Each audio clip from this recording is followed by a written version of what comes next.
Mr. President, it was over 10 years ago. There was a State of the Union address about to take place. And as members of the Senate were given a ticket for a guest to attend. And my staff came to me and said, "Who would you like to invite?" And I said, "Why don't we call out to Walter Reed Hospital and see if there's an Illinois soldier there that's physically up to coming up the Capitol Hill for the occasion." They said, "We'll check it out."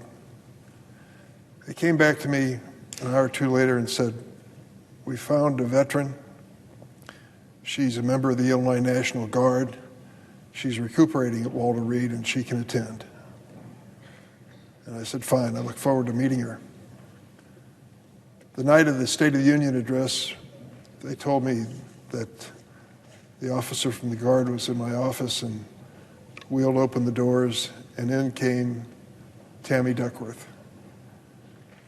Tammy was in a wheelchair in full dress uniform, being pushed by her husband, Brian, also a member of the Illinois National Guard. This was in the month of January, toward the end of the month.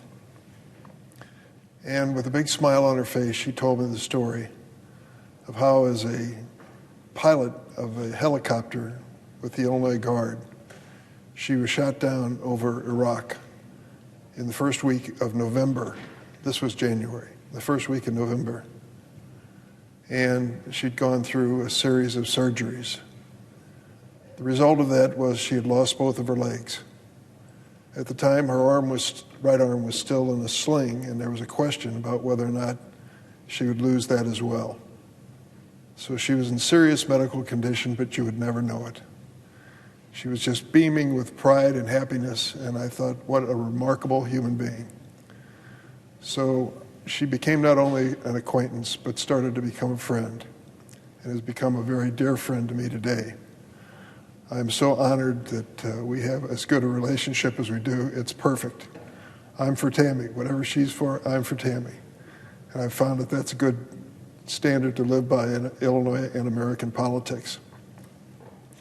So I worked with her through several political campaigns. Her first race for the House of Representatives ended up in defeat, big disappointment, but she never gave up. She never does. Ran again, elected to the U.S. House, and eventually filled the vacancy of Barack Obama when he moved to the presidency. She became my colleague and senator from the state of Illinois.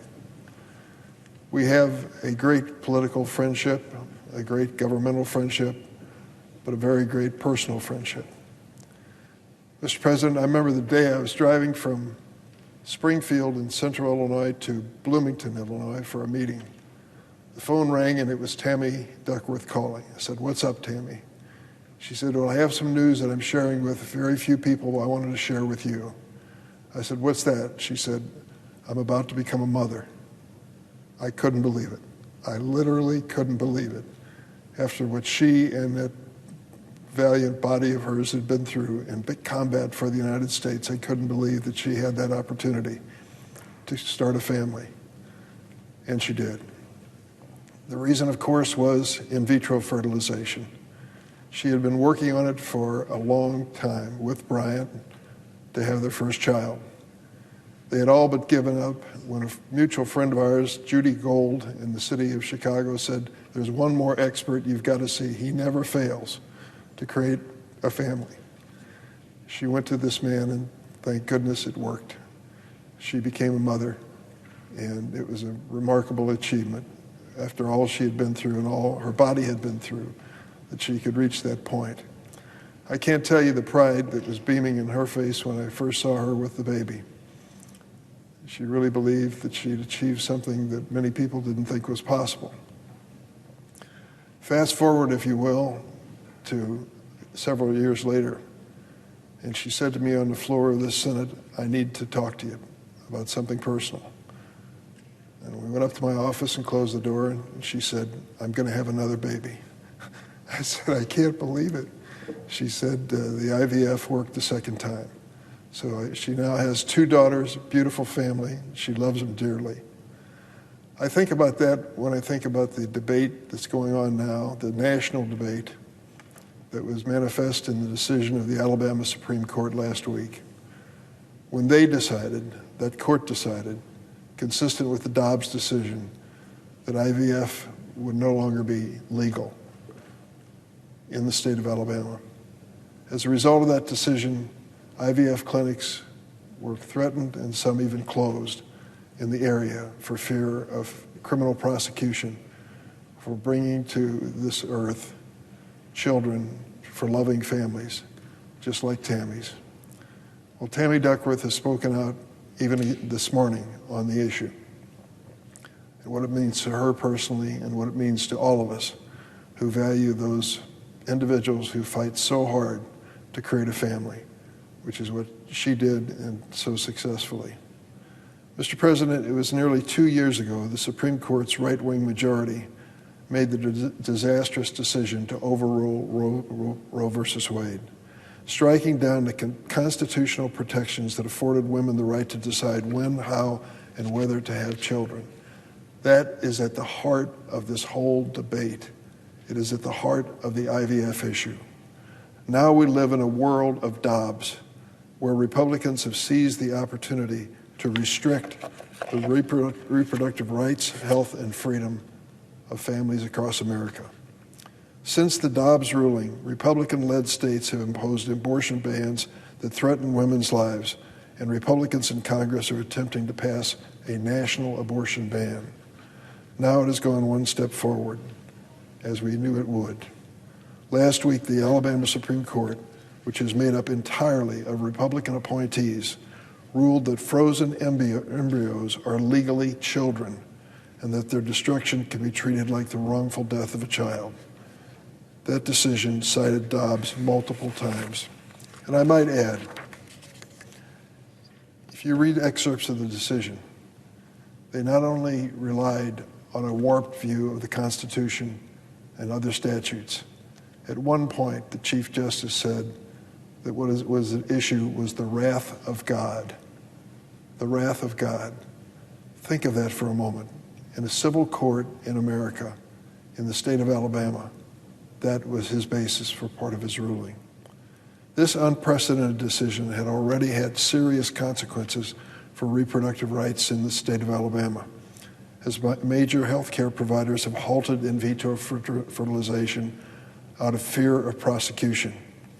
For those who desperately want a baby but struggle with infertility, for cancer patients who must safeguard future reproductive options as they undergo treatment, for same-sex couples who use IVF to expand their families, this ruling is devastating.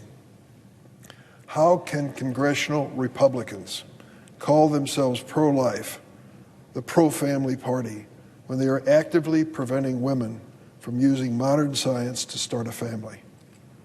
How can they be for life when they are supporting laws that endanger women's lives? Predictably, Republicans are scrambling away from their earlier thinking. Fearing that this extreme, unpopular measure will hurt their election chances in November, Republicans are simultaneously claiming they support IVF while continuing to support the bills that would codify that life begins at conception. Look at the record. In December 2022, when Senator Duckworth asked for unanimous consent to pass a bill that would have established federal protection for access to IVF and other family treatments, the junior senator, Republican senator from Mississippi, blocked it on behalf of the Republican caucus. That was just 2 years ago. Because of these extreme Republicans, we now live in a country where women are forced to carry pregnancies, including victims of rape and incest, women carrying non-viable pregnancies, and women whose pregnancies put their own lives at risk. And because of the same extreme Republicans, we live in a country where women who desperately want to become mothers but who need the help of IVF may now be denied that opportunity. It is unconscionable that Republicans would go this far, but not surprising. Remember that quote from Maya Angelou: when someone shows you who they really are, believe them the first time. Republicans have told us that they will continue to attack women's rights. Sadly, I believe them. We'd be foolish not to take them at their word. Remember when Donald Trump promised to appoint Supreme Court justices who would overrule Roe versus Wade? He did, and they did. I am committed to working with my Democratic colleagues to safeguard women's reproductive rights. And I do this in memory of my great colleague and friend, Tammy Duckworth. She is standing up for women all across America who want the chance to fight for the opportunity to create their own families. I hope that this country comes to its senses. We're going to have a hearing on this issue on March 13th in the Senate Judiciary Committee. It is important enough, it is timely enough that we do it and do it effectively.